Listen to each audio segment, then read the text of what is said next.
Hello my lovely student, this is Manasi. Welcome back to the channel. So हमारी notes की last video है ये। The topic we have is structure of human ear. Again an important topic, अच्छे से समझेंगे इसको। Now our ear allow us to receive audible frequency in our surroundings. So जितनी भी ऑडिबल फ्रीक्वेंसी है हमारी सराउंडिंग में, ऑडिबल फ्रीक्वेंसी का क्या मतलब है, 20 हर्ट्ज से लेके 20,000 हर्ट्ज तक की जितनी भी हमारे पास फ्रीक्वेंसी वाले साउंड है, जो भी हमारी सराउंडिंग में प्रोड्यूस हो रहे हैं, वो हमारे कानों तक पहुंचते हैं, कानों की हेल्प से हम सुन पाते हैं। अब ये कैसे दिमाग, मतलब कैसे ये आगे प्रोसेस होता है, कैसे हमारे दिमाग तक पहुंचता है, कैसे ट्रेवल करता है, वो सब यहाँ पे समझेंगे। Now they then convert these sounds into electrical signal. So जी ईयर का काम होता है सराउंडिंग से आवाज कलेक्ट करी, इलेक्ट्रिकल सिग्नल्स में कन्वर्ट करी, which are then pass through a special nerve called the auditory nerve to our brain.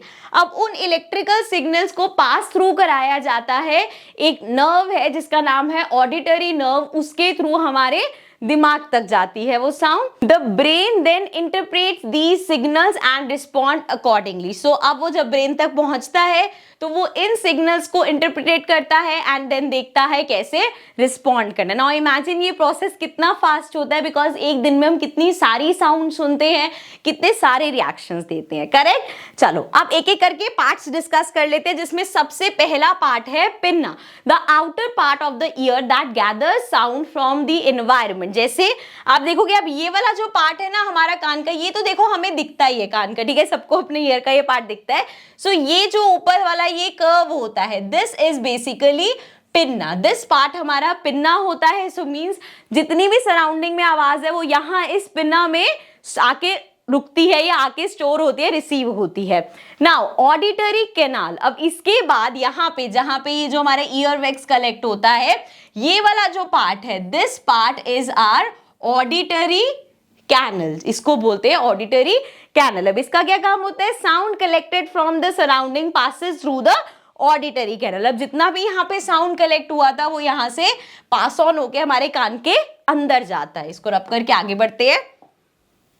Next बात कर लेते हैं ईयर ड्रम और टाइम्पैनिक मेम्ब्रेन, या जिसको हिंदी में कभी कभी कान के बोला जाता है, कान के पर्दे फट जाएंगे, so that is ear drum. Now it is located at the end of the auditory canal. So ये हमारा ऑडिटरी कैनाल था।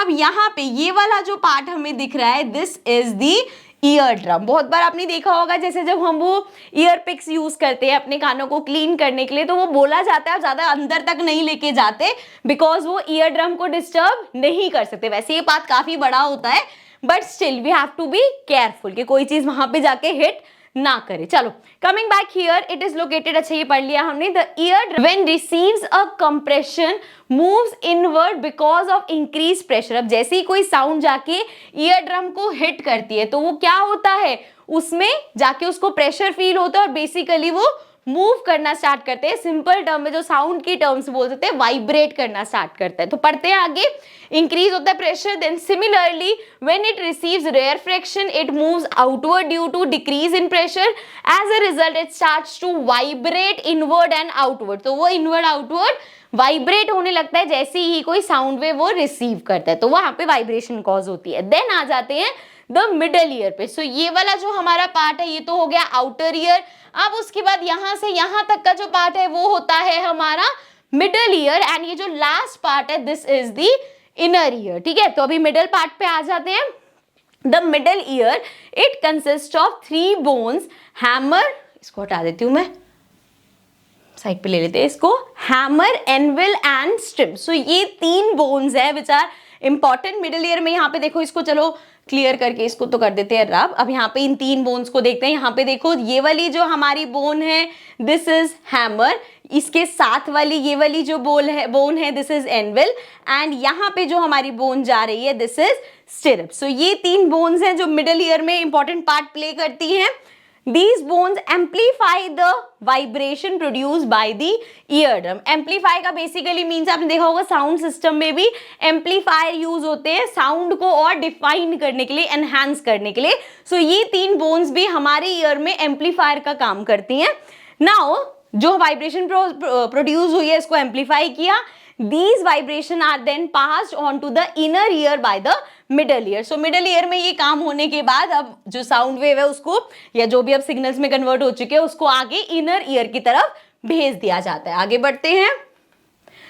इनर ईयर की बात करें, अच्छा यहाँ पे देखो, आप डायग्राम में भी देखोगे बहुत सारी चीजें होती है, बट हम यहाँ पे क्लास 9th के सिलेबस के हिसाब से पढ़े, तो जो यहाँ पे टॉपिक्स हमें समझने वाले हैं उनको डिस्कस करते हैं. अदरवाइज इसके अलावा भी बहुत सारे पार्ट्स होते हैं, बट हम इतनी डेप्थ में नहीं जाएंगे. चलो, इनर ईयर की बात करें, cochlea, it is located in the inner ear. So यहाँ पे देखो, ये जो थोड़ा ट्रम्पेट जैसा पार्ट बन रहा है, दिस इज आर कोक्लिया. अब इसका काम क्या होता है, इसका बेसिकली फंक्शन होता है ये जो साउंड अंदर गया है उसको इलेक्ट्रिकल सिग्नल्स में कन्वर्ट करना. So it is located in the inner year. It converts the vibrations into electrical signals which are then carried to the brain by the auditory nerve. So again यहाँ पे वो उसको convert करता है electrical signals में. And आप देखोगे यहां से एक हमारी ये जा रही है ना, दिस यहाँ पे लिखा भी है connects to the brain. So ये जो नर्व है which is our auditory nerve, यहाँ से साउंड को सिग्नल्स में कन्वर्ट करके इधर से ब्रेन की तरफ भेजा जाता है. So this is the structure of our ear. I hope ये जितनी भी इंपॉर्टेंट चीजें थे आपको समझ में आ गई होंगी. सो ये था हमारा last topic of this chapter, मतलब हमारी नोट्स यहाँ पे होते हैं complete. Thank you so much for watching. If there is any doubt, any query, please leave it in the comments below. I will try my best to help you out. Now I'll see you with the index question and our back exercises in the next video. So I'll see you in the next video. Bye bye for now.